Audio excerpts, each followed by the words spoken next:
यमुना नदी के किनारे बसा धर्मस्थान नगर शांति और समृद्धि का प्रतीक था। राजा गणाधिप अपने न्यायपूर्ण शासन के लिए विख्यात थे। नगर में विभिन्न जाति धर्म के लोग सौहार्दपूर्वक रहते थे। ऐसे ही एक कोने में रहते थे ब्राह्मण केशव। उनका जीवन सरल और ईमानदारी से भरा हुआ था। यमुना नदी के तट पर प्रतिदिन जप तप करते हुए ईश्वर की भक्ति में लीन रहते। उनकी एक सुंदर और सौम्य पुत्री थी, मालती। वह न केवल रूपवती थी, बल्कि बुद्धिमान और दयालु भी थी। जैसे जैसे वह बड़ी होती गई, उसकी खूबसूरती की चर्चा दूर दूर तक फैल गई। एक दिन केशव यजमान की बारात में शामिल होने के लिए दूर के गांव चले गए। उनके पुत्र अर्जुन और पत्नी मंदिर दर्शन के लिए गईं। घर में अकेली मालती कुछ काम निपटा रही थी कि तभी द्वार पर दबे पांव आहट हुई। उसने दरवाजा खोला तो सामने खड़ा था एक सुंदर युवक। वह ब्राह्मण का बेटा था, जिसका नाम था चंद्र। चंद्र मालती के सौंदर्य से मोहित हो चुका था। उसने विनम्र स्वर में अपना परिचय दिया और बताया कि कैसे उसने मालती की खूबसूरती और सद्गुणों के बारे में सुना है। प्रसन्न होकर मालती ने उसे घर के अंदर बुला लिया। चंद्र ने मालती से विवाह का प्रस्ताव रखा। मालती अवाक रह गई। उसने चंद्र से कुछ समय मांगा ताकि वह अपने माता पिता से सलाह कर सके। चंद्र सहर्ष मान गया और विदा हो गया। कुछ देर बाद ही केशव लौट आए। मालती ने अपनी मां के साथ मिलकर चंद्र के प्रस्ताव की चर्चा की। केशव ने चंद्र के बारे में जानकारी जुटाई और उसे एक अच्छा लड़का पाया। उन्होंने मालती को आश्वासन दिया कि वे जल्द ही चंद्र के माता पिता से मुलाकात कर शादी की बात आगे बढ़ाएंगे। अगले दिन लौटते समय अर्जुन की रास्ते में अचानक ही एक युवक से मुलाकात हो गई। वह भी ब्राह्मण था और उसका नाम था धर्मवीर।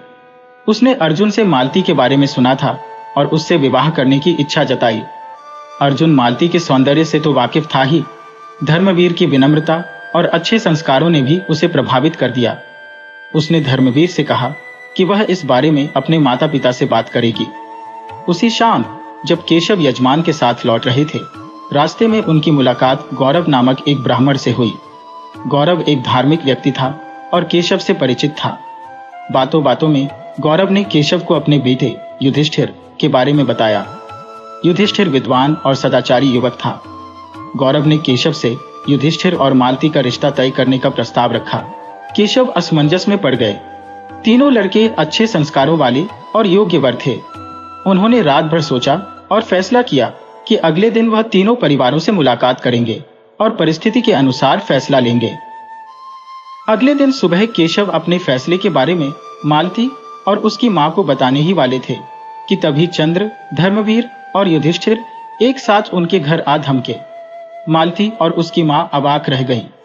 तीनों लड़कों को देख केशव का सिर चकरा गया। उन्होंने किसी तरह लड़कों को शांत कराया और पूछा कि आखिर मामला क्या है। चंद्र ने बताया कि कैसे उसने कल मालती से विवाह का प्रस्ताव रखा था और वह सहमत हुई थी। धर्मवीर ने भी अपना पक्ष रखते हुए कहा कि मालती के भाई अर्जुन ने ही उसे मालती से मिलवाने का वादा किया था। युधिष्ठिर ने बताया कि उसके पिता गौरव ने कल केशव से मुलाकात की थी और उन दोनों ने मालती और उसके के रिश्ता तय करने का फैसला किया था। मालती ने बताया कि उसने चंद्र को सिर्फ कुछ समय मांगा था ताकि वह अपने माता पिता से बात कर सके। उसने धर्मवीर से तो मुलाकात भी नहीं की थी और अर्जुन ने उससे कोई वादा नहीं किया था। केशव ने भी गौरव से सिर्फ बातचीत की थी। कोई अंतिम फैसला नहीं हुआ था। घर में अजीब तनाव छा गया। तीनों लड़के मालती के सामने खड़े थे। हर एक अपने हक का दावा कर रहा था। वातावरण गर्म हो गया। केशव ने लड़कों को शांत रहने के लिए कहा और मालती की मां को स्थिति को संभालने के लिए बुलाया। मालती की मां बड़ी समझदार महिला थी। उन्होंने लड़कों को समझाया कि मालती के जीवन साथी का चुनाव इतनी जल्दबाजी में नहीं किया जा सकता। उन्होंने कहा कि उन्हें तीनों लड़कों को और अच्छे से जानने का समय चाहिए। साथ ही उन्होंने यह भी स्पष्ट किया कि मालती की सहमति किसी भी रिश्ते के लिए सबसे ज्यादा महत्वपूर्ण है। लड़के मालती की मां की बातों से सहमत हुए। उन्होंने माफी मांगी और अगले कुछ समय में दोबारा आने का वादा किया। वातावरण थोड़ा शांत हुआ। केशव ने मालती से पूछा कि वह इस पूरे मामले को लेकर क्या सोचती है। मालती ने कहा कि उसे तीनों लड़कों को जानने का और समय चाहिए। उसने यह भी स्वीकार किया कि उनकी अचानक उपस्थिति ने उसे थोड़ा भयभीत कर दिया है। केशव ने मालती को आश्वासन दिया कि वह इस बारे में जल्दबाजी नहीं करेंगे और तीनों लड़कों के बारे में पूरी जानकारी जुटाएंगे।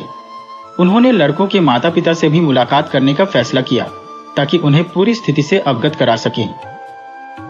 कुछ दिन बीत गए। केशव ने तीनों लड़कों के माता पिता से मुलाकात की और उन्हें मालती से हुए वादों के बारे में बताया। तीनों परिवार मालती की खूबसूरती और सद्गुणों से प्रभावित थे और किसी भी परिस्थिति में रिश्ते को स्वीकार करने के लिए तैयार थे। इस बीच मालती तीनों लड़कों को जानने की कोशिश कर रही थी। चंद्र अक्सर केशव के घर आता था और मालती से बातचीत करने का प्रयास करता था। धर्मवीर दूर से ही मालती की एक झलक पाने के लिए उनके घर के आसपास घूमता रहता था। युधिष्ठिर अधिकतर समय अध्ययन में व्यस्त रहता था, लेकिन कभी कभी वह भी केशव के घर आकर उनसे धार्मिक ग्रंथों पर चर्चा करता था। मालती को समझ नहीं आ रहा था कि वह किस लड़के को चुने। चंद्र मृदुभाषी और सुंदर था, धर्मवीर विनम्र और दयालु था, वहीं युधिष्ठिर ज्ञानी और सदाचारी था। हर रात वह सोचती रहती थी कि आखिरकार वह किसके साथ अपना जीवन व्यतीत करना चाहती है। एक दिन केशव को दूर के गांव से यज्ञ कराने का निमंत्रण आया। उन्हें कई दिनों तक वहीं रहना था। विदाई के समय मालती को थोड़ी चिंता हुई। घर में सिर्फ उसकी मां रहती थी और वह अकेलेपन से घबराती थी। केशव ने उसे आश्वासन दिया कि वह जल्दी लौट आएंगे। उन्होंने अर्जुन को भी घर की देखभाल करने और मालती का ध्यान रखने की जिम्मेदारी सौंपी। कुछ दिन बाद अर्जुन एक मित्र के साथ पढ़ने के लिए बाहर चला गया। घर में सिर्फ मालती और उसकी मां रह गई। एक शाम अचानक मालती को सांप ने डस लिया। उसकी चीख सुनकर उसकी मां दौड़ कर आई। उन्होंने देखा कि मालती जमीन पर छटपटा रही है और उसके पैर पर सांप का काला निशान बना हुआ है। मालती की मां बुरी तरह घबरा गई। उन्होंने तुरंत गांव के वैद्य को बुलाया। वैद्य आए। उन्होंने मालती की जांच की और बताया कि सांप जहरीला था। उन्होंने जड़ी बूटियों से उसका इलाज किया, लेकिन मालती की हालत लगातार बिगड़ती जा रही थी। उस रात गांव में हाहाकार मचा था। मालती की मां ने हर संभव प्रयास किया। गांव के सभी लोगों से मदद मांगी, लेकिन कोई फायदा नहीं हुआ। सुबह होते होते मालती की सांसें थम गईं। दुख का पहाड़ टूट पड़ा। मालती की मां विलाप कर रही थी। गांव के सभी लोग शोक मना रहे थे। केशव और अर्जुन को खबर पहुंचाई गई। वे तुरंत गांव लौट आए। घर पहुंचकर बेटी का शव देखकर केशव व्याकुल हो गए। उन्हें यकीन नहीं हो रहा था कि उनकी लाडली बेटी अब इस दुनिया में नहीं रही। कुछ ही दिनों में पूरे गांव में शोक छाया हुआ था। मालती की अंत्येष्टि क्रिया कर दी गई। तीनों लड़के चंद्र, धर्मवीर और युधिष्ठिर भी मालती के अंतिम दर्शन के लिए आए थे। उन्हें यह जानकर गहरा सदमा पहुंचा कि मालती अब इस दुनिया में नहीं रही। दुख के इस गहरे सागर में तीनों लड़कों ने मालती के माता पिता और एक दूसरे को ढांस दिया। उन्होंने मालती की आत्मा की शांति के लिए प्रार्थना की। कुछ दिनों तक वे गांव में ही रुके और फिर अपने अपने घर चले गए। मालती की मृत्यु के बाद केशव और उनकी पत्नी गहरे शोक में डूब गए थे। अर्जुन भी अपनी बहन के खोने के गम से उबर नहीं पा रहा था। धर्मस्थान नगर में सन्नाटा छा गया था। कुछ समय बाद चंद्र ने फैसला किया कि वह संसार त्याग देगा। वह जंगल की ओर चला गया और फकीर बन गया। उसने अपना सारा जीवन ध्यान और तपस्या में लगा दिया। उसने मालती की याद को अपने दिल में हमेशा के लिए संजो कर रखा। धर्मवीर भी मालती के वियोग को सहन नहीं कर पाया। वह मालती के घर के पास ही एक झोपड़ी बनाकर रहने लगा। वह रोजाना मालती के घर के सामने आता था और वहीं खड़ा होकर उसे याद करता था। युधिष्ठिर मालती की मृत्यु से बहुत दुखी हुआ, लेकिन उसने अपना संतुलन नहीं खोया। उसने धर्म और अध्यात्म का मार्ग अपनाने का फैसला किया। वह एक योगी बन गया और देश देश घूमकर लोगों को ज्ञान का उपदेश देने लगा। इस तरह मालती की मृत्यु के बाद तीनों लड़कों की जिंदगी पूरी तरह बदल गई। वे तीनों ही मालती के प्यार में पागल थे और उसके वियोग में दुखी होकर रहने लगे। कई वर्ष बीत गए। धर्मस्थान नगर में धीरे धीरे जीवन सामान्य हो चला था। केशव और उनकी पत्नी अब भी मालती की याद में दुखी होते थे, लेकिन समय के साथ उन्हें यह स्वीकार करना पड़ा कि उनकी लाडली बेटी अब इस दुनिया में नहीं है। अर्जुन भी अपनी बहन को भूल नहीं पाया था, लेकिन अब वह अपने जीवन के लक्ष्य को पूरा करने में जुट गया था। एक दिन देश देश भ्रमण करते हुए योगी युधिष्ठिर किसी बड़े नगर में पहुंचे। थकान से चूर होकर वह भोजन की तलाश में एक ब्राह्मण के घर के द्वार पर खड़ा हुआ। ब्राह्मणी ने उन्हें भोजन के लिए आमंत्रित किया। भोजन करते समय ब्राह्मणी का छोटा बेटा युधिष्ठिर के पास आकर खेलने लगा। वह युधिष्ठिर का आंचल पकड़कर उसे खींचने लगा। बेटे की हरकतों से ब्राह्मणी गुस्से में आ गई। उन्होंने उसे डांटा और फिर गुस्से में आकर उसे जलते हुए चूल्हे में फेंक दिया। यह दृश्य देखकर युधिष्ठिर स्तब्ध रह गए। उन्होंने ब्राह्मणी को समझाने की कोशिश की, लेकिन वह इतनी क्रोध में थी कि उनकी एक न सुनी। अचानक युधिष्ठिर को अपनी यात्रा के दौरान मिली संजीवनी विद्या की पुस्तक का स्मरण हुआ। उन्होंने ब्राह्मण से अनुमति ली और भीतर जाकर पुस्तक ले आए। पुस्तक से एक मंत्र का पाठ करते हुए उन्होंने उस मृत बच्चे पर कुछ क्रियाएं की। कुछ ही क्षणों में चमत्कार हुआ। मृत बच्चा जीवित हो उठा और अपनी मां के पास जाकर लिपट गया। ब्राह्मण दंपत्ति यह चमत्कार देखकर दंग रह गए। उन्होंने युधिष्ठिर से माफी मांगी और उनके चरणों में गिर पड़े। युधिष्ठिर ने उन्हें समझाया कि क्रोध से कभी भी निर्णय नहीं लेना चाहिए। इसके बाद उन्होंने भोजन किया और वही रात को विश्राम करने का फैसला किया। रात को जब सब सो गए तो युधिष्ठिर ने संजीवनी विद्या की पुस्तक लेकर वहां से चुपचाप निकल गए। उनका लक्ष्य धर्मस्थान नगर पहुंचना था। उन्हें लगा था कि शायद इस पुस्तक की मदद से वह मालती को भी जीवित कर सके। कुछ दिनों की यात्रा के बाद युधिष्ठिर धर्मस्थान नगर पहुंच गए। वह सीधे उस स्थान पर गए जहां मालती को जलाया गया था। वहां उन्हें चंद्र और धर्मवीर पहले से ही मौजूद मिले। तीनों को एक दूसरे को देखकर आश्चर्य हुआ। युधिष्ठिर ने उन्हें बताया कि उनके पास संजीवनी विद्या की पुस्तक है और शायद वह मालती को जीवित कर सकें। यह सुनकर चंद्र और धर्मवीर में एक नई आशा जगी। उन्होंने अपनी अपनी चीजें निकाली। चंद्र ने राख की गठरी निकाली जिसे वह सहेज कर रखता था और धर्मवीर ने वो सारी हड्डियां निकाली जो उसने मालती के दाह संस्कार के बाद इकट्ठी की थी। युधिष्ठिर ने मंत्र का पाठ शुरू किया। पूरा मंत्र पढ़ने के बाद भी कुछ नहीं हुआ। वे फिर से मंत्र पढ़ने लगे, लेकिन परिणाम वही रहा। निराशा के बादल उनके चेहरों पर छा गए। कुछ देर सोचने के बाद युधिष्ठिर ने महसूस किया कि शायद मंत्र का प्रयोग सिर्फ ताजा शव पर ही किया जा सकता है। इतने सालों बाद मालती का शरीर नष्ट हो चुका था और उसे जीवित करना असंभव था। तीनों लड़के गहरे दुख में डूब गए। उन्होंने मालती की राख और हड्डियों को एकत्र किया और वही एक छोटा सा समाधि स्थल बना दिया। उन्होंने मालती की आत्मा की शांति के लिए प्रार्थना की। कुछ दिनों तक धर्मस्थान नगर में ही रुकने के बाद चंद्र, धर्मवीर और युधिष्ठिर अपने अपने घरों को वापस जाने की तैयारी कर रहे थे। वे दुखी मन से मालती के समाधि स्थल पर खड़े थे। उनके मन में मालती के प्रति अपार प्रेम और श्रद्धा थी।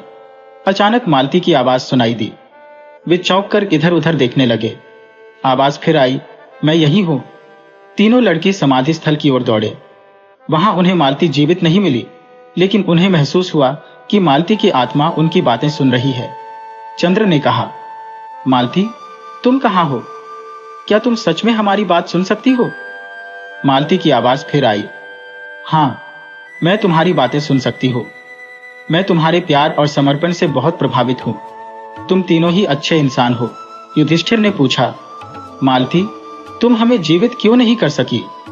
मालती ने जवाब दिया, युधिष्ठिर, संजीवनी विद्या का प्रयोग सिर्फ ताजा शव पर ही किया जा सकता है। इतने समय बाद मेरा शरीर नष्ट हो चुका था। धर्मवीर ने पूछा, तो अब क्या होगा? हम तुम्हारे बिना कैसे रह पाएंगे? मालती ने कहा, तुम तीनों ही मेरे लिए बहुत अच्छे हो, लेकिन मैं सिर्फ एक ही व्यक्ति के साथ रह सकती हूँ। यह फैसला करना मेरे लिए बहुत मुश्किल है। इसलिए मैंने सोचा है कि तुम तीनों एक परीक्षा देते हो। जो उस परीक्षा में सफल होगा उसी के साथ मैं रहूंगी। यह सुनकर तीनों लड़के उत्साहित हो गए। उन्होंने मालती से परीक्षा के बारे में पूछा। मालती ने कहा, परीक्षा कठिन नहीं होगी, लेकिन यह तुम्हारे गुणों और सद्गुणों को परखेगी। कुछ समय बाद मैं तुम्हें परीक्षा के बारे में विस्तार से बताऊंगी। अभी तुम्हें अपने अपने घरों को वापस जाना चाहिए। तीनों लड़के मालती की आज्ञा का पालन करने के लिए तैयार हो गए। उन्होंने मालती को विदा दी और फिर अपने अपने रास्तों पर चल पड़े। रास्ते में वे आपस में इस परीक्षा के बारे में सोचते रहे। वे मालती को खुश करने और परीक्षा में सफल होने के लिए हर संभव प्रयास करने का निश्चय कर चुके थे। कुछ महीने बीत गए। एक रात चंद्र, धर्मवीर और युधिष्ठिर सपने में मालती को देखते हैं। सपने में मालती उनसे कहती है कि उनकी परीक्षा 1 महीने बाद शुरू होगी। परीक्षा 3 चरणों में होगी और हर चरण में उन्हें अलग अलग चुनौतियों का सामना करना होगा। पहले चरण में उनकी दया, करुणा और परोपकार की भावना की परीक्षा ली जाएगी। दूसरे चरण में उनके ज्ञान, बुद्धि और विवेक की परीक्षा होगी। तीसरे और अंतिम चरण में उनकी निष्ठा, धैर्य और दृढ़ संकल्प की परीक्षा ली जाएगी। जागने के बाद तीनों लड़कों को एहसास हुआ कि यह कोई साधारण सपना नहीं था। यह मालती का दिया हुआ संकेत था। उन्होंने अगले 1 महीने की तैयारी शुरू कर दी। उन्होंने दान पुण्य किए, गरीबों की मदद की और धार्मिक ग्रंथों का अध्ययन किया। पहला चरण शुरू हुआ। एक दिन चंद्र जंगल से गुजर रहा था कि उसने देखा कि एक शिकारी जंगली जानवर का पीछा कर रहा है और उसे मारने की कोशिश कर रहा है। चंद्र को उस बेचारे जानवर पर दया आ गई।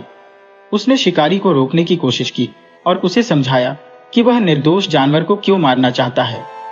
शिकारी क्रोधित हो गया और उसने चंद्र को धमकाया। चंद्र ने हिम्मत नहीं हारी।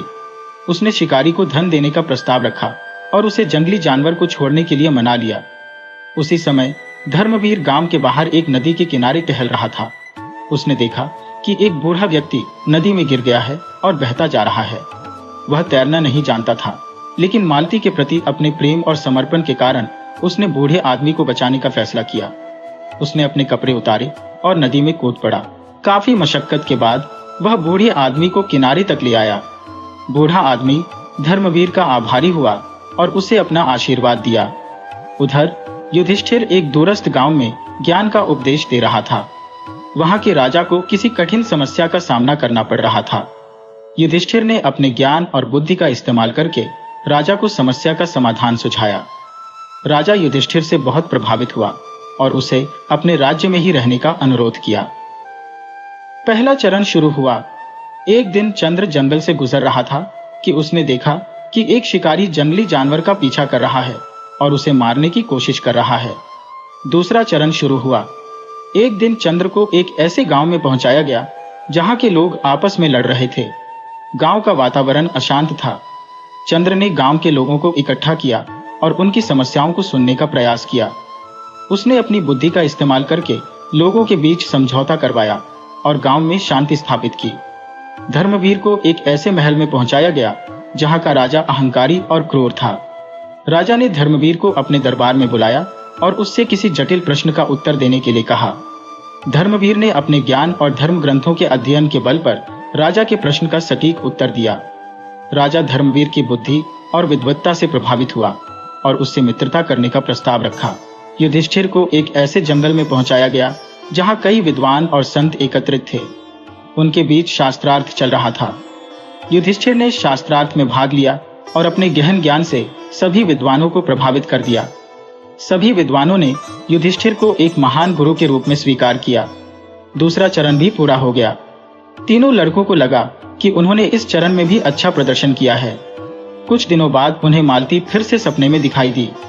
उसने उनकी प्रशंसा की और बताया कि वे दूसरे चरण में भी सफल हुए हैं। अब उन्हें अंतिम और सबसे कठिन परीक्षा का सामना करना था। तीसरा और अंतिम चरण सबसे कठिन था। मालती ने सपने में तीनों लड़कों को बताया कि उन्हें एक निर्जन पर्वत पर जाना होगा और वहां कठोर तपस्या करनी होगी।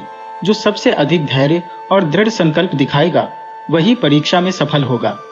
चंद्र, धर्मवीर और युधिष्ठिर बिना किसी देरी के निर्जन पर्वत पर जाने के लिए तैयार हो गए। वे अपने अपने सामान समेटकर निकल पड़े। यात्रा कठिन थी।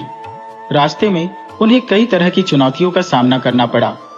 जंगली जानवरों का भय, भूख प्यास की पीड़ा और कठिन मौसम की परेशानी सहते हुए वे धीरे धीरे पर्वत की चोटी पर पहुंच गए। पर्वत की चोटी पर एक गुफा थी। तीनों लड़कों ने वहीं रहने का फैसला किया। उन्होंने ध्यान और तपस्या शुरू कर दी। दिन रात वे ईश्वर की भक्ति में लीन रहते।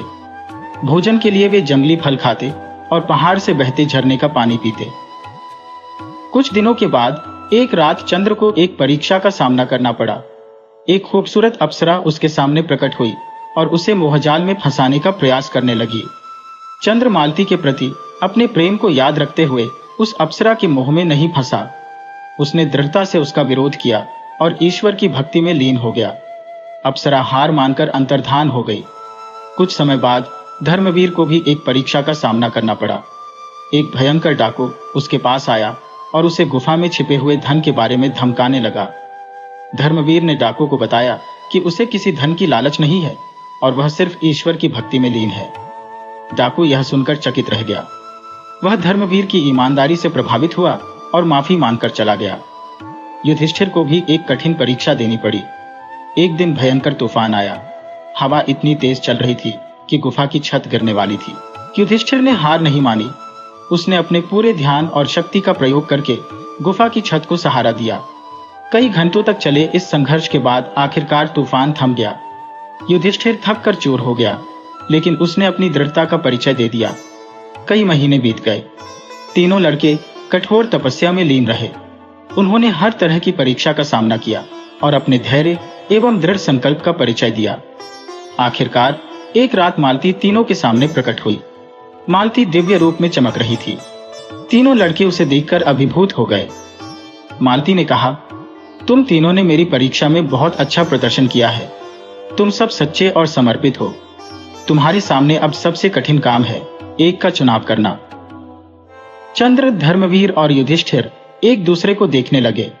उनके मन में मालती के प्रति अपार प्रेम था, लेकिन वे यह भी जानते थे कि सिर्फ एक ही व्यक्ति उसके साथ रह सकता था। वातावरण गंभीर हो गया। चंद्र ने सबसे पहले बात की। उसने कहा, मालती, तुम्हारे बिना मेरा जीवन अधूरा है, लेकिन मैं यह भी नहीं चाहता कि तुम किसी और के साथ रहने के लिए मजबूर महसूस करो। अगर तुम्हारी खुशी धर्मवीर या युधिष्ठिर के साथ रहने में है, तो मैं खुशी खुशी तुम्हें उनके साथ रहने दूंगा। धर्मवीर ने चंद्र की बात काटते हुए कहा, चंद्र, ऐसा मत कहो। हम सभी मालती से प्रेम करते हैं, लेकिन तुम्हारे त्याग को देखकर मेरा मन भी यही कहता है कि अगर मालती तुम्हारे साथ रहने में खुश है, तो हमें खुशी खुशी रास्ता दे देना चाहिए। युधिष्ठिर शांत खड़ा रहा, लेकिन उसकी आंखों में भी आंसू छलक रहे थे। उसने कहा, तुम दोनों बिल्कुल सही कह रहे हो। मालती के सुख का ही हमें ध्यान रखना चाहिए, भले ही हमें उससे दूर रहना पड़े। मालती उनके त्याग और प्रेम से भाव विभोर हो गई। उसने कहा, तुम तीनों ही सच्चे प्रेमी हो। तुम्हारे इस त्याग के आगे मैं भी नतमस्तक हूं, लेकिन मैं सिर्फ एक के साथ नहीं रह सकती। तुम तीनों मेरे सबसे अच्छे मित्र हो चुके हो, इसलिए मैंने एक और रास्ता सोचा है। तीनों लड़कों ने उत्सुकता से मालती की ओर देखा। मालती ने कहा, मैं इस भौतिक दुनिया में वापस नहीं आ सकती, लेकिन मैं तुम्हारे साथ आत्मा के रूप में रह सकती हूँ। मैं तुम्हें हर कदम पर मार्गदर्शन दूंगी और तुम्हारे साथ हर सुख दुख में बनी रहूंगी। तुम तीनों अलग अलग रास्तों पर चलोगे और समाज का भला करोगे। चंद्र, धर्मवीर और युधिष्ठिर मालती के इस फैसले से सहमत हो गए। भले ही वे मालती को स्पर्श नहीं कर सकते थे, लेकिन वे जानते थे कि उसकी आत्मा हमेशा उनके साथ रहेगी। उन्होंने मालती को विदा दी और फिर अपने अपने कार्यों में लग गए। चंद्र ने जंगल में ही रहकर ध्यान और तपस्या करना जारी रखा। धर्मवीर गरीबों की सहायता करने लगा और समाज सेवा में जुट गया। युधिष्ठिर देश देश भ्रमण करता रहा और लोगों को ज्ञान का उपदेश देता रहा। तीनों लड़कों ने अपना जीवन सार्थक बना लिया। वे मालती के प्रेम से हमेशा बलवान बने रहे। उनकी कहानी सदियों तक लोगों को सच्चे प्रेम और त्याग का पाठ पढ़ाती रही।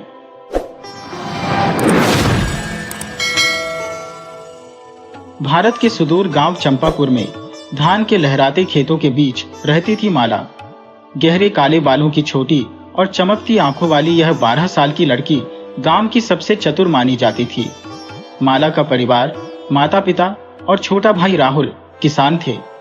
हर साल उनकी मेहनत से खेत लहलहाते, लेकिन फसल कटने के बाद जो बचता वह लालची जमींदार ठाकुर रणवीर सिंह की झोली में चला जाता। ठाकुर रणवीर सिंह गांव वालों के लिए एक काला साया था।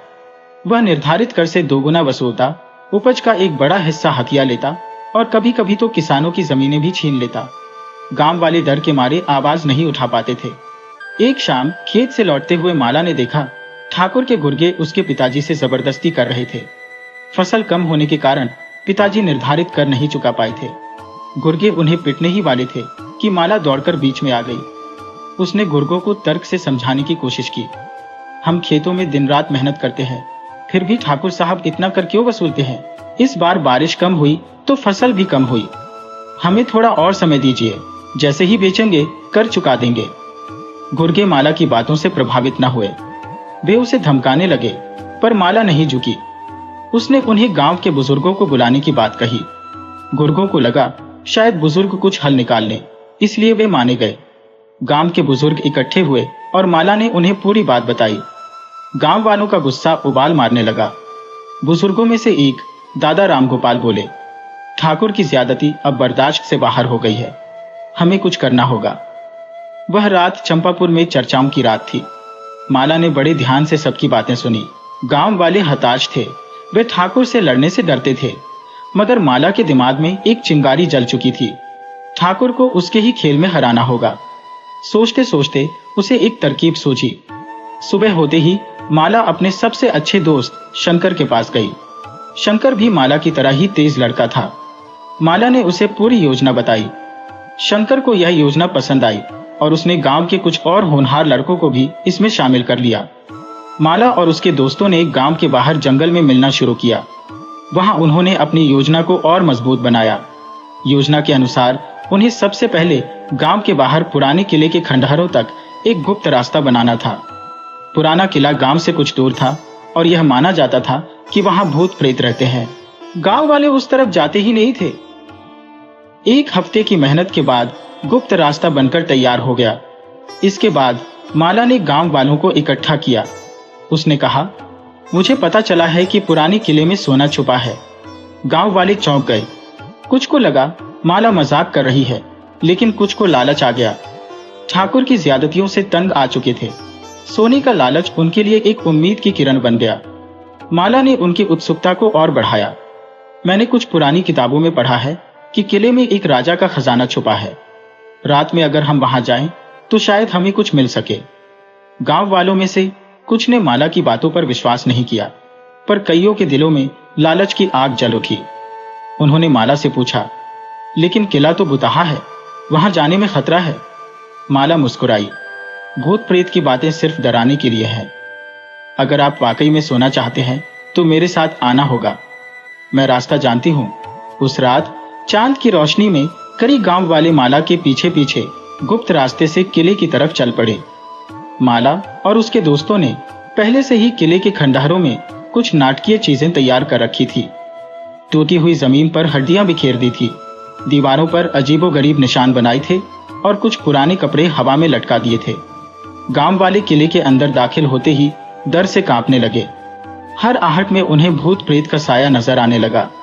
अचानक एक तेज आवाज गूंजी। शंकर ने एक छेद के पीछे से डरावनी सी आवाज निकाली, कौन आया है मेरे महल में? गांव वाले चीखते हुए पीछे हटने लगे। माला ने उन्हें रोका। डरिए मत, ये भूत नहीं है, ये तो किले का रक्षक है। शायद वह हमें सोना देने में मदद करेगा। माला ने शंकर से बातचीत शुरू की। उसने कहा, हम गरीब किसान हैं, जमींदार की ज्यादतियों से तंग आ चुके हैं। हमें सुना है कि इस किले में राजा का खजाना छुपा है। अगर आप हमें थोड़ा सा सोना दे दें तो हम जमींदार को सबक सिखा सकते हैं।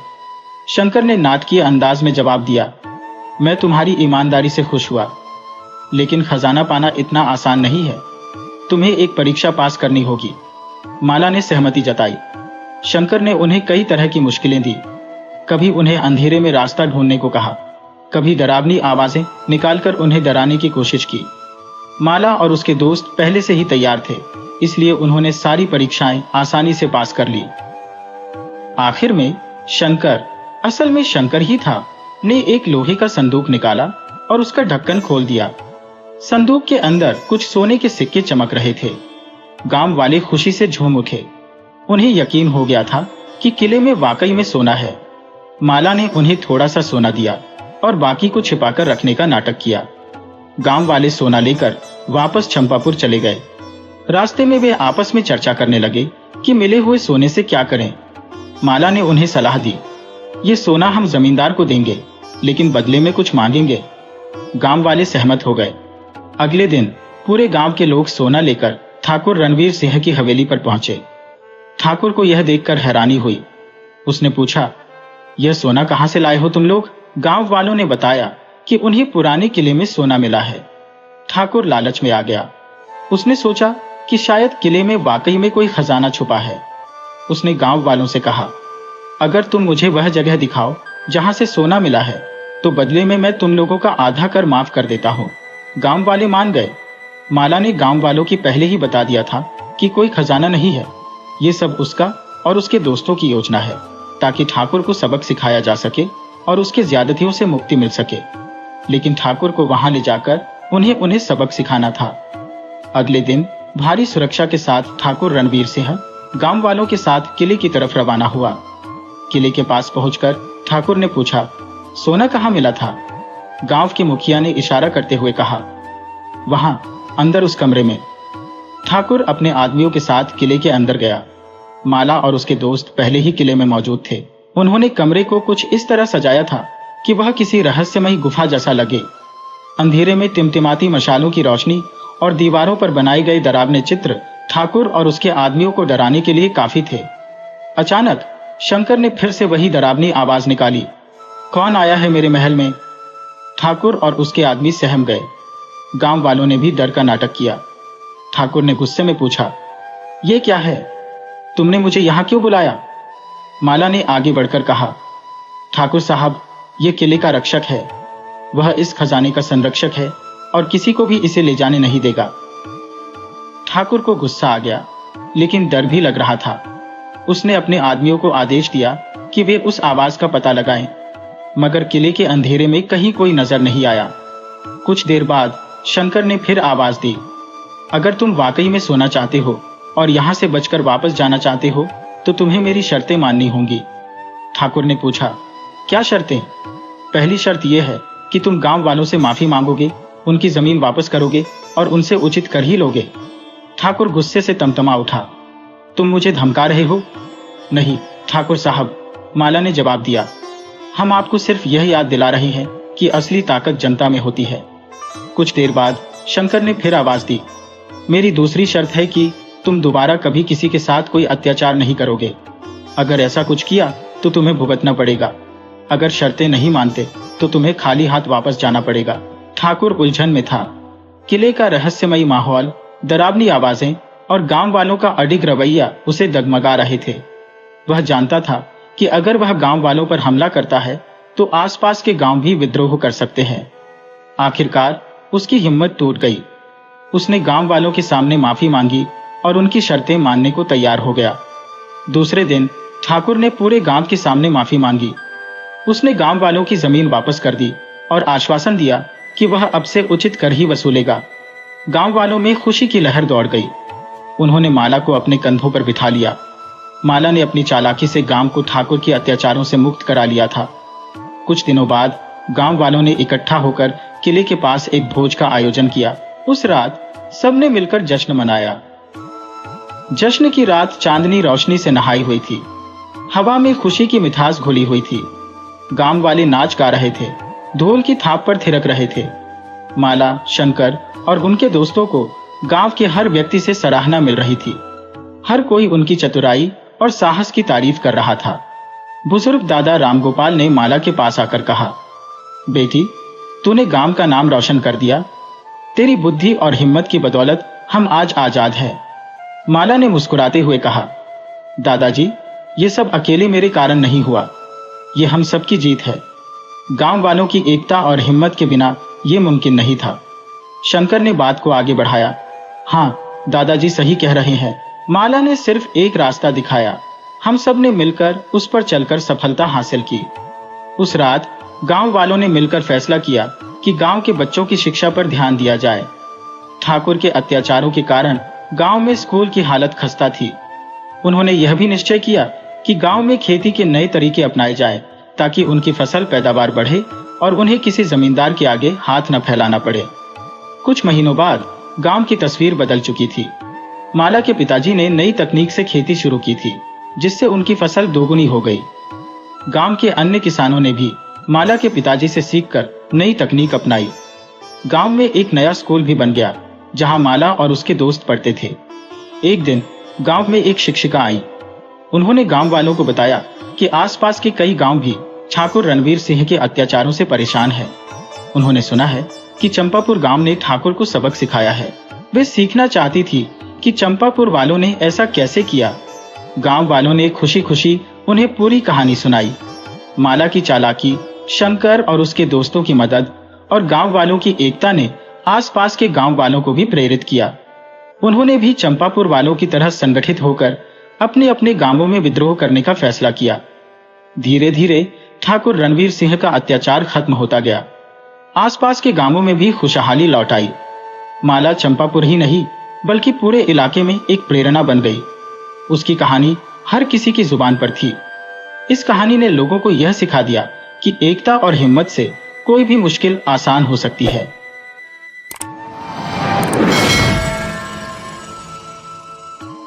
धर्म सिंह नामी राजपूत राजपूताना की सेना में एक अफसर था।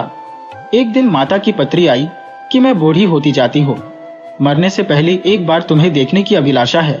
यहाँ आकर मुझे विदा कर आशीर्वाद लो और क्रियाकर्म करके आनंद पूर्वक नौकरी पर लौट जाना। तुम्हारे वास्ते मैंने एक कन्या खोज रखी है, वह बड़ी बुद्धिमती और धनवान है। यदि तुम्हें भाए तो उससे विवाह करके सुखपूर्वक घर ही पर रहना। उसने सोचा, ठीक है, माता दिनों दिन दुर्बल होती जा रही है, संभव है कि फिर मैं उसके दर्शन न कर सकूं, इस कारण चलना ही ठीक है। कन्या यदि सुंदर हुई तो विवाह करने में क्या हानि है। वह सेनापति से छुट्टी लेकर साथियों से विदा हो चलने को प्रस्तुत हो गया। उस समय राजपूतों और मरहठों में युद्ध हो रहा था। रास्ते में सदैव भय रहता था। यदि कोई राजपूत अपना किला छोड़कर कुछ दूर बाहर निकल जाता था तो मरहठे उसे पकड़कर कैद कर लेते थे। इस कारण यह प्रबंध किया गया था कि सप्ताह में 2 बार सिपाहियों की एक कंपनी मुसाफिरों को एक किले से दूसरे किले तक पहुंचा आया करती थी। गर्मी की रात थी। दिन निकलते ही किले के नीचे असबाब की गाड़ियां लादकर तैयार हो गईं। सिपाही बाहर आ गए और सबने सड़क की राह ली। धर्म सिंह घोड़े पर सवार हो आगे चल रहा था। 16 मील का सफर था। गाड़ियां धीरे धीरे चलती थी। कभी सिपाही ठहर जाते थे, कभी गाड़ी का पहिया निकल जाता था तो कभी कोई घोड़ा अड़ जाता था। दोपहर हो चुकी थी। रास्ता आधा भी नहीं कटा था। गरम रेत उड़ रही थी। धूप आग का काम कर रही थी। छाया कहीं नहीं थी। साफ मैदान था। सड़क पर न कोई वृक्ष न झाड़ी। धर्म सिंह आगे था और कभी कभी इस कारण ठहर जाता था कि गाड़ियां आकर मिल जाए। मन में विचारने लगा कि आगे क्यों ना चलूं। घोड़ा तेज है, यदि मरहठे धावा करेंगे तो घोड़ा दौड़ाकर निकल जाऊंगा। ये सोच ही रहा था कि चरण सिंह बंदूक हाथ में लिए उसके पास आया और बोला, आओ आगे चलें। इस समय बड़ी गर्मी है, भूख के मारे व्याकुल हो रहा हूं। सभी कपड़े पसीने में भीग रहे हैं। चरण सिंह भारी भरकम आदमी था। उसका मुंह लाल था। धर्म सिंह, तुम्हारी बंदूक भरी हुई है? चरण सिंह, हाँ भरी हुई है। धर्म सिंह, अच्छा चलो, पर बिछुड़ न जाना। यह दोनों चल दिए। बातें करते जाते थे पर ध्यान दाएं बाएं था।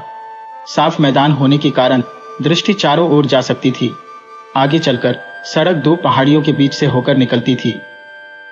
धर्म सिंह उस पहाड़ी पर चढ़कर चारों ओर देख लेना उचित है। ऐसा न हो कि अचानक मरहठे कहीं से आकर हमें पकड़ लें। चरण सिंह, अजी चले भी चलो। धर्म सिंह, नहीं, आप यहां ठहरिए, मैं जाकर देख आता हूं। धर्म सिंह ने घोड़ा पहाड़ी की ओर फेर दिया। घोड़ा शिकारी था, उसे पक्षी की भांति ले उड़ा। वह अब भी पहाड़ी की चोटी पर नहीं पहुंचा था कि 100 कदम आगे 30 मरहठे दिखाई पड़े। धर्म सिंह लौट पड़ा, परंतु मरहठों ने उसे देख लिया और बंदूकें संभालकर घोड़े दौड़ा उस पर लपके। धर्म सिंह बेतहाशा नीचे उतरा और चरण सिंह को पुकार कर कहने लगा, बंदूकें तैयार रखो, और घोड़े से बोला, प्यारे अब समय है, देखना ठोकर न खाना, नहीं तो झगड़ा समाप्त हो जाएगा। एक बार बंदूक ले लेने दे, फिर मैं किसी के बांधने का नहीं। उधर चरण सिंह मरहठों को देखकर घोड़े को चाबुक मार ऐसा भागा कि गर्दे में घोड़े की पूंछ ही पूंछ दिखाई दी और कुछ नहीं। धर्म सिंह ने देखा कि बचने की आशा नहीं है, खाली तलवार से क्या बनेगा। वह किले की ओर भाग निकला, परंतु 6 मरहठे उस पर टूट पड़े। धर्म सिंह का घोड़ा तेज था, पर उनके घोड़े उससे भी तेज थे। तिस पर यह बात हुई कि वे सामने से आ रहे थे। धर्म सिंह चाहता था कि घोड़े की बाग मोड़कर उसे दूसरे रास्ते पर डाल दे, परंतु घोड़ा इतना तेज जा रहा था कि रुक नहीं सका। सीधा मरहठों से जा टकराया। सजे घोड़े पर सवार बंदूक उठाए लाल दाढ़ी वाला एक मरहठा दांत निकालता हुआ उसकी ओर लपका। धर्म सिंह ने कहा कि मैं इन दुष्टों को भली भांति जानता हूं। यदि वे मुझे जीता पकड़ लेंगे तो किसी कंदरा में फेंककर कोड़े मारा करेंगे, इसलिए या तो आगे निकलो, नहीं तो तलवार से 1-2 को ढेर कर दो। मरना अच्छा है, कैद होना ठीक नहीं। धर्म सिंह और मरहठों में 10 हाथ का ही अंतर रह गया था कि पीछे से गोली चली। धर्म सिंह का घोड़ा घायल होकर गिरा और वह भी उसके साथ ही धरती पर आ रहा। धर्म सिंह उतना चाहता था कि 2 मरहठे आकर उसकी मुस्कें कसने लगे। धर्म सिंह ने धक्का देकर उन्हें दूर गिरा दिया, परंतु दूसरों ने आकर बंदूक के कुंदों से उसे मारना शुरू किया और वह घायल होकर फिर पृथ्वी पर गिर पड़ा। मरहठों ने उसकी मुस्कें कस ली, कपड़े फाड़ दिए, रुपया पैसा सब छीन लिया। धर्म सिंह ने देखा कि घोड़ा जहां गिरा था वहीं पड़ा है। एक मरहठी ने पास जाकर जीन उतारनी चाहिए। घोड़े के सिर में एक छेद हो गया था, उसमें से काला रक्त बह रहा था। 2 हाथ इधर उधर की धरती कीचड़ हो गई थी। घोड़ा चित्त पड़ा हवा में पैर पटक रहा था। मरहठी ने गले पर तलवार फेंक दी। घोड़ा मर गया। उसने जीन उतार ली। लाल दाढ़ी वाला मरहठा घोड़े पर सवार हो गया। दूसरों ने धर्म सिंह को उसके पीछे बिठाकर उसे उसकी कमर से बांध दिया और जंगल का रास्ता लिया। धर्म सिंह का बुरा हाल था, मस्तक फटा था, लहू बहकर आंखों पर जम गया था। मुस्कों के मारे कंधा फटा जाता था, वह हिल नहीं सकता था। उसका सिर बार बार मरहठी की पीठ से टकराता था। मरहठे पहाड़ियों पर ऊपर नीचे होते हुए एक नदी पर पहुंचे। उसे पार करके एक घाटी मिली। धर्म सिंह यह जानना चाहता था कि वे किधर जा रहे हैं, परंतु उसके नेत्र बंद थे, वह कुछ न देख सका। शाम होने लगी। मरहठे दूसरी नदी पार करके एक पत्थरीली पहाड़ी पर चढ़ गए। यहाँ धुआं और कुत्तों का भौंकना सुनाई दिया, मानो कोई बस्ती है। थोड़ी देर चलकर गांव आ गया। मरहठों ने गांव छोड़ दिया। धर्म सिंह को एक और धरती पर बिठा दिया। बालक आकर उस पर पत्थर फेंकने लगे, परंतु एक मरहठी ने उन्हें वहां से भगा दिया। लाल दाढ़ी वाले ने एक सेवक को बुलाया। वह दुबला पतला आदमी फटा हुआ कुर्ता पहने था। मरहठी ने उससे कुछ कहा। वह जाकर बेड़ी उठा लाया। मरहठों ने धर्म सिंह की मुस्कें खोलकर उसके पांव में बेड़ी डाल दी और उसे कोठरी में कैद करके ताला लगा दिया। उस रात धर्म सिंह जरा भी नहीं सोया। गर्मी की ऋतु में रातें छोटी होती हैं। शीघ्र प्रातःकाल हो गया। दीवार में एक झरोखा था, उसी से अंदर उजाला आ रहा था। झरोखे के द्वारा धर्म सिंह ने देखा कि पहाड़ी के नीचे एक सड़क उतरी है। दाईं ओर एक मरहठी का झोपड़ा है, उसके सामने 2 पेड़ हैं। द्वार पर एक काला कुत्ता बैठा हुआ है। पास एक बकरी और उसके बच्चे पूंछ हिलाते फिर रहे हैं। एक स्त्री चमकीले रंग की साड़ी पहने, पानी की गागर सिर पर धरे हुए एक बालक की उंगली पकड़े झोपड़े की ओर आ रही है। वह अंदर गई कि लाल दाढ़ी वाला मरहठा रेशमी कपड़े पहने, चांदी के मुट्ठे की तलवार लटकाए हुए बाहर आया और सेवक से कुछ बात करके चल दिया। फिर 2 बालक घोड़ों को पानी पिलाकर लौटते हुए दिखाई पड़े। इतने में कुछ बालक कोठरी के निकट आकर झरोखे में टहनियां डालने लगे। प्यास के मारे धर्म सिंह का कंठ सूखा जाता था। उसने उन्हें पुकारा, परंतु वे भाग गए। इतने में किसी ने कोठरी का ताला खोला। लाल दाढ़ी वाला मरहठा भीतर आया। उसके साथ एक नाटा पुरुष था। उसका सांवला रंग, निर्मल काले नेत्र, गोल कपूर, कतरी हुई महीन दाढ़ी थी। वह प्रसन्नमुख हंसोड़ था। यह पुरुष लाल दाढ़ी वाले मरहठे से बहुत बढ़िया वस्त्र पहने हुए था। सुनहरी गोट लगी हुई नीले रंग की रेशमी अचकन थी। चांदी के म्यान वाली तलवार, कलाबत्तू का जूता था। लाल दाढ़ी वाला मरहठा कुछ बड़बड़ाता धर्म सिंह को कनखियों से देखता द्वार पर खड़ा रहा। सांवला पुरुष आकर धर्म सिंह के पास बैठ गया और आंखें मटकाकर जल्दी जल्दी अपनी मातृभाषा में कहने लगा, बड़ा अच्छा राजपूत है। धर्म सिंह ने एक अक्षर भी न समझा। हाँ, पानी मांगा। सांवला पुरुष हंसा। तब धर्म ने होठ और हाथों के संकेत से जताया कि मुझे प्यास लगी है। सांवले पुरुष ने पुकारा, सुशीला। एक छोटी सी कन्या दौड़ती हुई भीतर आई। 13 वर्ष की अवस्था, सांवला रंग, दुबली पतली, नेत्र काले और रसीले, सुंदर बदन, नीली साड़ी, गले में स्वर्णहार पहने हुए। सांवले पुरुष की पुत्री मालूम पड़ती थी।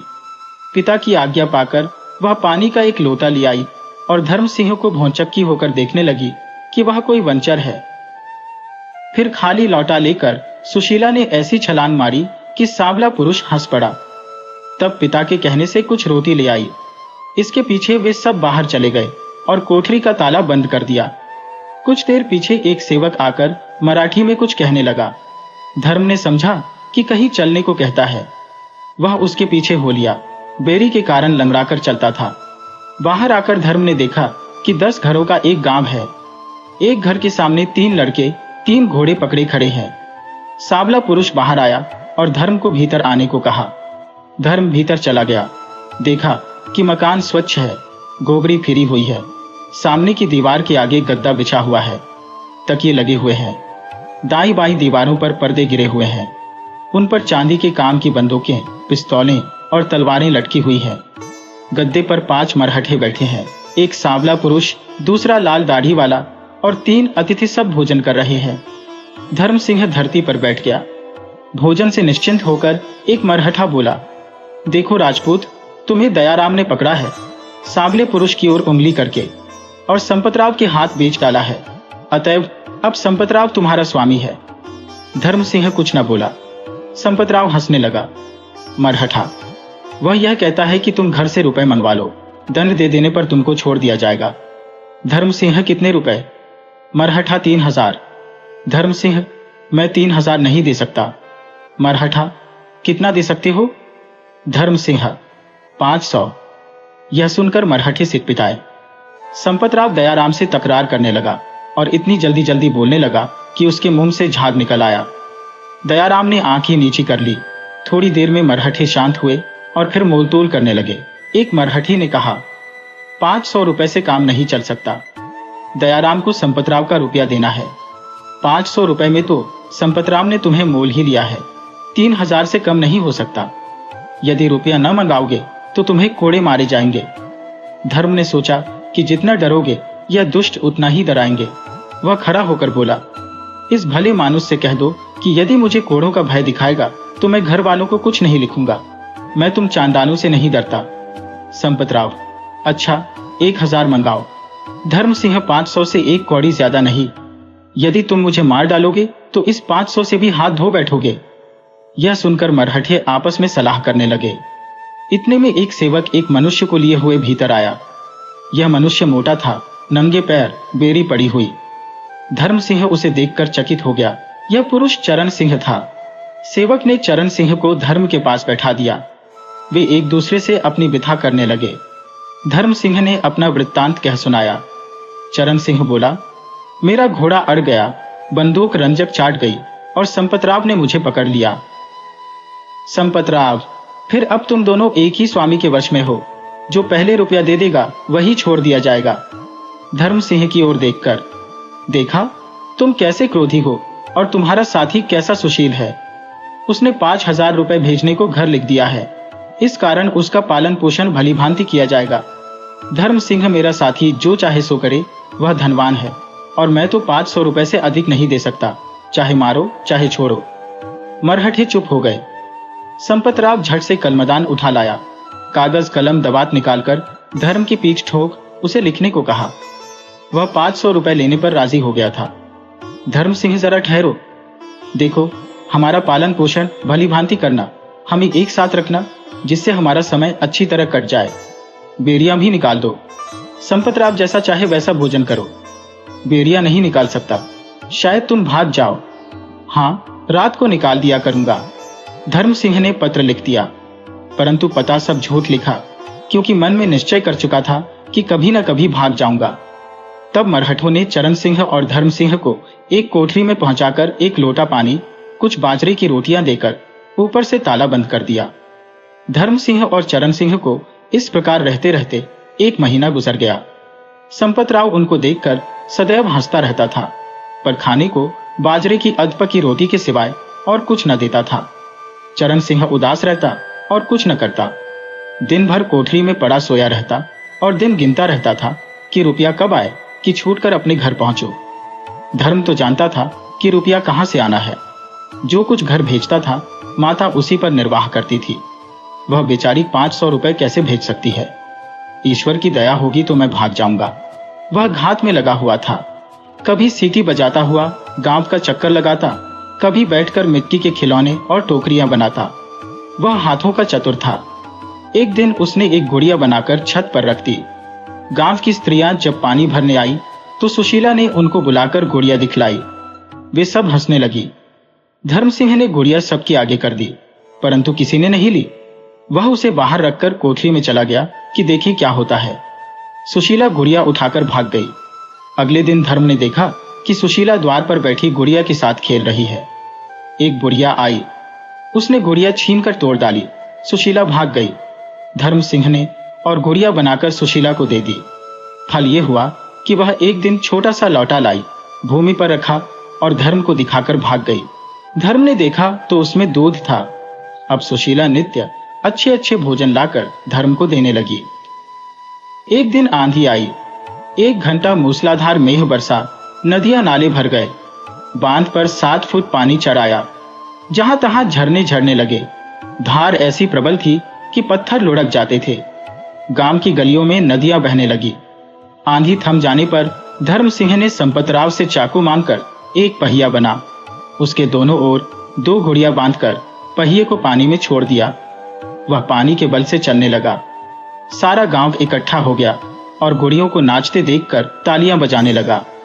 संपतराव के पास एक पुरानी बिगड़ी हुई घड़ी पड़ी थी। धर्म सिंह ने उसे ठीक कर दिया। उसके पीछे और लोग अपने घंटे, पिस्तौल, घड़ियां ला लाकर धर्म से ठीक कराने लगे। इस कारण संपतराव ने प्रसन्न होकर धर्म सिंह को एक चिमटी, एक बर्मी और एक रेती दे दी। एक दिन एक मरहठा रोगी हो गया। सब लोग धर्म सिंह के पास आकर दवा दारू मांगने लगे। धर्म कुछ वैद्य तो था ही नहीं, पर उसने पानी में रेता मिलाकर कुछ मंत्र सा पढ़कर कहा कि जाओ, यह पानी रोगी को पिला दो। पानी पिलाने पर रोगी चंगा हो गया। धर्म के भाग्य अच्छे थे। अब बहुत से मरहठे उसके मित्र बन गए। हाँ, कुछ लोग अब भी उस पर संदेह करते थे। दयाराम धर्म सिंह से चिढ़ता था। जब उसे देखता मुंह फेर लेता। पहाड़ी के नीचे एक और बूढ़ा रहता था। मंदिर में आने के समय धर्म सिंह उसे देखा करता था। यह बूढ़ा नाटा था। दाढ़ी मूछ बर्फ की भांति श्वेत, मुंह पोला, उसमें झुर्रियां पड़ी हुई, नाक नुकीली, नेत्र निर्दयी, 2 दांतों के सिवाय सब दांत टूटे हुए। वहीं लकड़ी टेकता, चारों ओर भेड़िए की तरह झांकता हुआ मंदिर में जाने के समय जब कभी धर्म सिंह को देख पाता था तो जलकर राख हो जाता और मुंह फेर लेता था।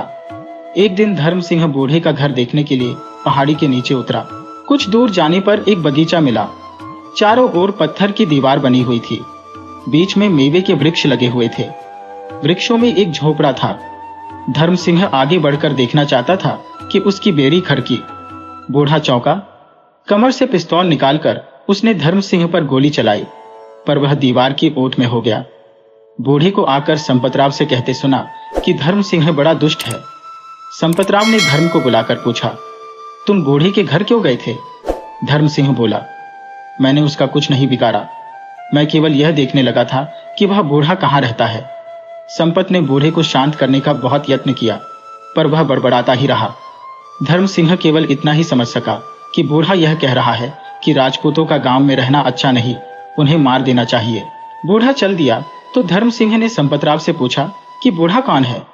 संपतराव, यह बड़ा आदमी है, इसने बहुत राजपूत मारे हैं। पहले यह बड़ा धनवान था। इसके 3 स्त्रियां और 8 पुत्र थे। सब एक ही गांव में रहा करते थे। एक दिन राजपूतों ने धावा करके गांव जला दिया। इसके 7 पुत्र तो मर गए, 8वां कैद हो गया।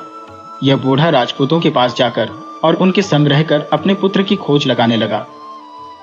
अंत में उसे पाकर अपने हाथ से उसका वध करके भाग आया। फिर विरक्त होकर तीर्थ यात्रा को चला गया। अब यह पहाड़ी के नीचे रहता है। यह बूढ़ा कहता था कि तुम्हें मार डालना उचित है, परंतु मैं तुमको मार नहीं सकता। फिर रुपया कहां से मिलेगा? इसके सिवाय मैं तुम्हें यहां से जाने भी न दूंगा। इस तरह धर्म यहां 1 महीना रहा। दिन को वह इधर उधर फिरा करता या कोई चीज बनाता, लेकिन रात को वह दीवार में छेद किया करता। दीवार पत्थर की थी, खोदना सहज नहीं था, लेकिन वह पत्थरों को रेती से काटता था। यहां तक कि अंत में उसने अपने निकलने भर को एक छेद बना लिया। बस अब उसे यह चिंता हुई कि रास्ता मालूम हो जाए। एक दिन संपतराव शहर गया हुआ था। धर्म सिंह भोजन करके तीसरे पहर रास्ता देखने की इच्छा से सामने वाली पहाड़ी की ओर चल दिया। संपतराव बाहर जाते समय अपने पुत्र से सदैव कह जाया करता था कि धर्म सिंह को आंखों से परे न होने देना। इस कारण बालक उसके पीछे दौड़ा और चिल्लाकर कहने लगा, मत जाओ, मेरे पिता की आज्ञा नहीं है। यदि तुम नहीं लौटोगे तो मैं गांव वालों को बुला लूंगा। धर्म सिंह बालक को फुसलाने लगा, मैं दूर नहीं जाता, केवल उस पहाड़ी पर जाने की इच्छा है। रोगियों के वास्ते मुझे एक बोटी की जरूरत है, तुम भी साथ चलो। बेरी के होते कैसे भागूंगा? असंभव है। आओ, कल मैं तुमको तीर कमान बना दूंगा। बालक मान गया। पहाड़ी की चोटी कुछ दूर न थी। बेड़ी के कारण चलना कठिन था, परंतु ज्यों त्यों करके धर्म सिंह चोटी पर पहुंचकर चारों ओर देखने लगा। दक्षिण दिशा में एक घाटी दिखाई दी। उसमें घोड़े चल रहे थे। घाटी के नीचे एक गांव था। उससे परे एक ऊंची पहाड़ी थी, फिर एक और पहाड़ी थी। इन पहाड़ियों के बीचों बीच जंगल था। उससे परे पहाड़ थे, एक से एक ऊंचे। पूर्व और पश्चिम दिशा में भी ऐसी ही पहाड़ियां थी। कंदराओं में से जहां तहां गांवों का धुआं उठ रहा था। वास्तव में यह मरहठों का देश था। उत्तर की ओर देखा तो पैरों तले एक नदी बह रही है और वही गांव है जिसमें वह रहा करता था। गांव के चारों ओर बगीचे लगे हुए थे और स्त्रियां नदी पर बैठी वस्त्र धो रही थी और ऐसी जान पड़ती थी मानो गुड़िया बैठी है। गांव से परे एक पहाड़ी थी, परंतु दक्षिण दिशा वाली पहाड़ी से नीचे। उससे परे दो पहाड़ियां और थी, उन पर घना जंगल था। इनके बीच में मैदान था। मैदान के पार बहुत दूर पर कुछ धुआं सा दिखाई दिया। अब धर्म सिंह को याद आया कि किले में रहते हुए सूर्य कहां से उदय होता और कहां अस्त हुआ करता था। उसे निश्चय हो गया कि धुएं का बादल हमारा किला है और उसी मैदान में से जाना होगा। अंधेरा हो गया। मंदिर का घंटा बजने लगा। पशु घर लौट आए। धर्म सिंह भी अपनी कोठरी में आ गया। रात अंधेरी थी। उसने उसी रात भागने का विचार किया, पर दुर्भाग्य से संध्या समय मरहठी घर लौट आए। आज उनके साथ एक मुर्दा था। मालूम होता था कि कोई मरहठा युद्ध में मारा गया है। मरहठे उस शव को स्नान कराकर श्वेत वस्त्र लपेट अर्थी बना राम नाम सत्य कहते हुए गांव से बाहर जाकर शमशान भूमि में दाह करके घर लौट आए। 3 दिन उपवास करने के बाद चौथे दिन बाहर चले गए। संपत राव घर ही में रहा। रात अंधेरी थी। शुक्ल पक्ष अभी लगा ही था। धर्म सिंह ने सोचा कि रात को भागना ठीक है। चरण सिंह से कहा, भाई चरण सुरन तैयार है, चलो भाग चलें। चरण सिंह भयभीत होकर, रास्ता तो जानते ही नहीं, भागेंगे कैसे? धर्म सिंह, रास्ता मैं जानता हूं। चरण सिंह, माना कि तुम रास्ता जानते हो, परंतु एक रात में किले तक नहीं पहुंच सकते। धर्म सिंह, यदि किले तक नहीं पहुंच सकेंगे तो रास्ते में कहीं जंगल में छिपकर दिन काट लेंगे। देखो, मैंने भोजन का प्रबंध भी कर लिया है। यहां पड़े पड़े सड़ने में क्या लाभ है? यदि घर से रुपया ना आया तो क्या बनेगा? राजपूतों ने एक मरहठा मार डाला है, इस कारण यह सब बहुत बिगड़े हुए हैं। भागना ही उचित है। चरण सिंह, अच्छा चलो। गांव में जब सन्नाटा हो गया तो धर्म सिंह सुरंग से बाहर निकल आया, पर चरण सिंह के पैर से एक पत्थर गिर पड़ा। धमाका हुआ तो संपतराव का कुत्ता भूंका, लेकिन धर्म सिंह ने उसे पहले ही हिला लिया था। उसका शब्द सुनकर वह चुप हो गया। रात अंधेरी थी। तारे निकले हुए थे। चारों ओर सन्नाटा था। घाटियां धुंध से ढंकी हुई थी। चलते चलते रास्ते में किसी छत पर से एक बूढ़े के राम नाम जपने की आवाज सुनाई दी। दोनों दुबक गए। थोड़ी देर में फिर सन्नाटा छा गया। तब वे आगे बढ़े। धुंध बहुत छा गई। धर्म सिंह तारों की ओर देखकर राह चलने लगा। ठंड के कारण चलना सहज न था। धर्म सिंह को तब हानता चला जाता था। चरण सिंह पीछे रहने लगा। चरण सिंह, भाई धर्म, जरा ठहरो, जूतों ने मेरे पैरों में छाले डाल दिए। धर्म सिंह, जूते निकालकर फेंक दो, नंगे पैर चलो। चरण सिंह ने जूते निकालकर फेंक दिए। पत्थरों ने उसके पांव घायल कर दिए। वह ठहर ठहर कर चलने लगा। धर्म सिंह, देखो चरण, पांव तो फिर चंगे हो जाएंगे, पर यदि मरहठों ने आ पकड़ा तो फिर समझ लो कि जान गई। चरण सिंह चुप होकर पीछे चलने लगा। थोड़ी दूर जाने पर धर्म सिंह बोला, हाय हाय, हम रास्ता भूल गए। हमें तो बाई ओर की पहाड़ी पर चढ़ना चाहिए था। चरण सिंह, ठहरो, जरा दम लेने दो, मेरे पैर घायल हो गए हैं, देखो रक्त बह रहा है। धर्म सिंह, कुछ चिंता नहीं, ये सब ठीक हो जाएंगे, तुम चले चलो। वे लौटकर बाईं ओर की पहाड़ी पर चढ़ गए। आगे जंगल मिला। झाड़ियों ने उनके सब वस्त्र फाड़ डाले। इतने में कुछ आहट हुई। वे डर गए। समीप जाने पर मालूम हुआ कि बारहसिंगा भागा जा रहा है। प्रातः काल होने लगा। किला यहां से अभी 7 मील पर था। मैदान में पहुंचकर चरण सिंह बैठ गया और बोला, मेरे पांव थक गए, मैं अब नहीं चल सकता। धर्म सिंह क्रोध से, अच्छा तो राम राम, मैं अकेला ही चलता हूं। चरण सिंह उठकर साथ हो लिया। 3 मील चलने पर अचानक सामने से घोड़े की टाप सुनाई दी। वे भागकर जंगल में घुस गए। धर्म सिंह ने देखा कि घोड़े पर चढ़ा हुआ एक मरहठा जा रहा है। जब वह निकल गया तो धर्म बोला कि भगवान ने बड़ी दया की कि उसने हमें नहीं देखा। चरण भाई, अब चलो। चरण सिंह, मैं नहीं चल सकता, मुझ में ताकत नहीं। चरण सिंह मोटा आदमी था। ठंड के मारे उसके पैर अकड़ गए। धर्म सिंह उसे उठाने लगा तो चरण सिंह ने चीख मारी। धर्म सिंह, है यह क्या? मरहठा तो अभी पास ही जा रहा है, कहीं सुन न ले। अच्छा, यदि तुम नहीं चल सकते हो तो मेरी पीठ पर बैठ जाओ। धर्म सिंह ने चरण सिंह को पीठ पर बिठाकर किले की राह ली। धर्म सिंह, भाई चरण सिंह, सीधी तरह बैठे रहो, गला क्यों घोंटते हो? अब उधर की बात सुनिए। मरहठी ने चरण सिंह का शब्द सुन लिया। उसने गोली चलाई परंतु खाली गई। मरहठा दूसरे साथियों को लेने के लिए घोड़ा दौड़ाकर चल दिया। धर्म सिंह, चरण, मालूम होता है कि उस दुष्ट ने तुम्हारी आवाज सुन ली। वह अपने साथियों को बुलाने गया है। यदि उसके आने से पहले पहले हम दूर नहीं निकल जाएंगे तो समझो कि जान गई। मन में, यह बोझा मैंने क्यों उठाया? यदि मैं अकेला होता तो अब तक कभी का निकल गया होता। चरण सिंह, तुम अकेले चले जाओ, मेरे कारण प्राण क्यों खोते हो? धर्म सिंह, कदापि नहीं, साथी को छोड़कर चल देना धर्म के विरुद्ध है। धर्म सिंह फिर चरण सिंह को कंधे पर लादकर चलने लगा। आधा मील चलने पर एक झरना मिला। धर्म सिंह बहुत थक गया था। चरण सिंह को कंधे से उतारकर विश्राम करने लगा। पानी पीना ही चाहता था कि पीछे से घोड़ों की टापें सुनाई दी। दोनों भागकर झाड़ियों में छिप गए। मरहठे ठीक वहीं आकर ठहरे जहां दोनों छिपे हुए थे। उन्होंने सूंघ लेने को कुत्ता छोड़ा। फिर क्या था, दोनों पकड़े गए। मरहठों ने दोनों को घोड़ों पर लाद लिया। राह में संपतराव मिल गया। अपने कैदियों को पहचाना, तुरंत उन्हें अपने साथ वाली घोड़ों पर बैठाया और दिन निकलते निकलते वे सब ग्राम में पहुंच गए। उसी समय बूढ़ा भी वहां आ गया। सब मरहठे विचार करने लगे कि क्या किया जाए। बूढ़ी ने कहा कि कुछ मत करो, इन दोनों का तुरंत वध कर दो। संपतराव, मैंने तो उन पर रुपया लगाया है, मार कैसे डालूं? बूढ़ा, राजपूतों को पालना पाप है, वे तुम्हें सिवाय दुख के और कुछ न देंगे, मारकर झगड़ा समाप्त करो। मरहठे इधर उधर चले गए। संपतराव धर्म सिंह के पास आया और बोला, देखो धर्म सिंह, 15 दिन के अंदर यदि रुपया न आया और तुमने फिर भागने का साहस किया तो मैं तुम्हें अवश्य मार डालूंगा, इसमें संदेह नहीं। अब शीघ्र घर वालों को पत्र लिख डालो कि तुरंत रुपया भेज दे। दोनों ने पत्र लिख दिए। फिर वे पहले की भांति कैद कर दिए गए, परंतु कोठरी में नहीं, अब की बार 6 हाथ चौड़े गड्ढे में बंद किए गए। अब उन्हें अत्यंत कष्ट दिया जाने लगा। न बाहर जा पाते थे, न बेरिया निकाली जाती थी। कुत्तों के समान अधपकी रोटी, एक लोटे में पानी पहुंचा दिया जाता था और कुछ नहीं। गड्ढा सेला था, उसमें अंधेरा और अति दुर्गंध थी। चरण सिंह का सारा शरीर सूख गया। धर्म सिंह मनमलीन, तनछीन रहने लगा।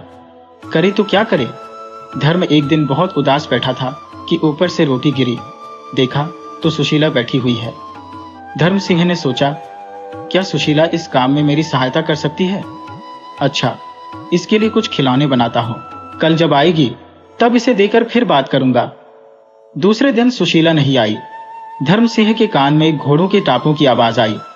कई आदमी घोड़ों पर सवार उधर से निकल गए। वे सब बातें करते जाते थे। धर्म सिंह को और तो कुछ न समझ में आया। हाँ, राजपूत शब्द बार बार सुनाई दिया। इससे उसने अनुमान किया कि राजपूतों की सेना कहीं निकट आ पहुंची है। तीसरे दिन सुशीला फिर आई और 2 रोटियां गड्ढे में फेंक दी। तब धर्म सिंह बोला, तू कल क्यों नहीं आई? देख, मैंने तेरे वास्ते ये खिलौने बनाए हैं। सुशीला, खिलौने लेकर क्या करूंगी? मुझे खिलौने नहीं चाहिए। उन्होंने तुम्हें मार डालने का विचार कल पक्का कर लिया है। सब मरहठे इकट्ठे हुए थे, इसी कारण मैं कल नहीं आ सकी। धर्म सिंह, कौन मारना चाहता है? सुशीला, मेरा पिता। बूढ़ी ने यह सलाह दी है कि राजपूतों की सेना निकट आ गई है, तुम्हें मार डालना ही ठीक है। मुझे तो यह सुनकर रोना आता है। धर्म सिंह, यदि तुम्हें दया आती है तो एक बांस ला दो। सुशीला, यह नहीं हो सकता।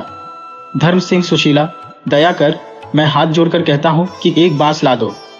सुशीला, बांस कैसे लाऊं? वे सब घर पर बैठे हैं, देखे लेंगे। यह कहकर वह चली गई। सूर्य अस्त हो गया, तारे चमकने लगे। चांद अभी नहीं निकला था। मंदिर का घंटा बजा, बस फिर सन्नाटा हो गया। धर्म सिंह इस विचार में बैठा था कि सुशीला बांस लाएगी अथवा नहीं। अचानक ऊपर से मिट्टी गिरने लगी। देखा तो सामने की दीवार में बांस लटक रहा है। धर्म सिंह बहुत प्रसन्न हुआ। उसने बांस को नीचे खींच लिया। बाहर आकाश में तारे चमक रहे थे। गड्ढे के किनारे पर मुंह रखकर धीरे से सुशीला ने कहा, धर्म सिंह, सिवाय 2 के और सब बाहर चले गए हैं।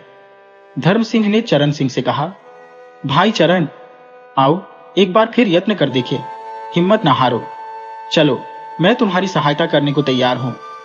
चरण सिंह, मुझ में तो करवट लेने की शक्ति नहीं, चलना तो एक और रहा, मैं नहीं भाग सकता।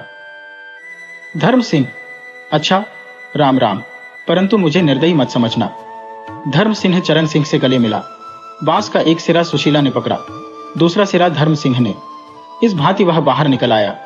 धर्म सिंह, सुशीला, तुम्हें भगवान कुशल से रखें, मैं जन्म भर तुम्हारा जस गाऊंगा। अच्छा, जीती रहो, मुझे भूल मत जाना। धर्म सिंह ने थोड़ी दूर जाकर पत्थरों से बेड़ी तोड़ने का बहुत ही यत्न किया, पर वह न टूटी। वह उसे हाथ में उठाकर चलने लगा। वह चाहता था कि चंद्रमा उदय होने से पहले जंगल में पहुंच जाए, परंतु पहुंच न सका। चंद्रमा निकल आया, चारों ओर उजाला हो गया, पर सौभाग्य से जंगल में पहुंचने तक राह में कोई न मिला। धर्म सिंह फिर बेड़ी तोड़ने लगा, पर सारा यत्न निष्फल हुआ। वह थक गया, हाथ पांव घायल हो गए। विचारने लगा, अब क्या करूं? बस चलो, ठहरने का काम नहीं। यदि एक बार बैठ गया तो फिर उठना कठिन हो जाएगा। माना कि प्रातःकाल से पहले किले में नहीं पहुंच सकता, न सही, दिन भर जंगल में काट दूंगा, रात आने पर फिर चल दूंगा।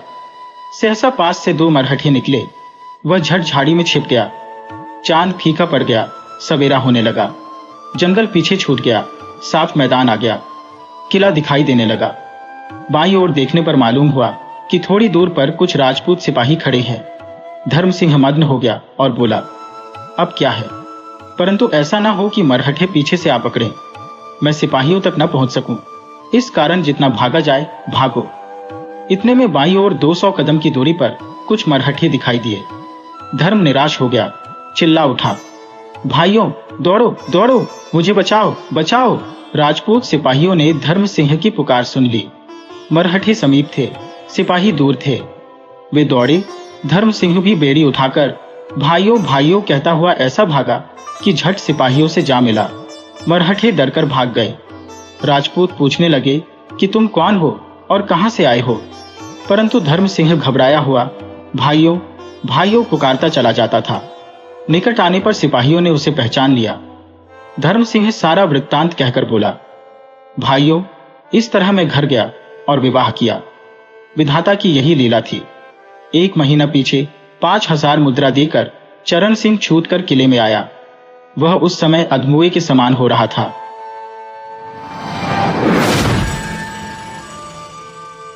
वीडियो अच्छी लगे हो तो इसे लाइक करें और ऐसे ही मजेदार कहानियों के लिए चैनल को सब्सक्राइब करें और बेल आइकन दबाएं।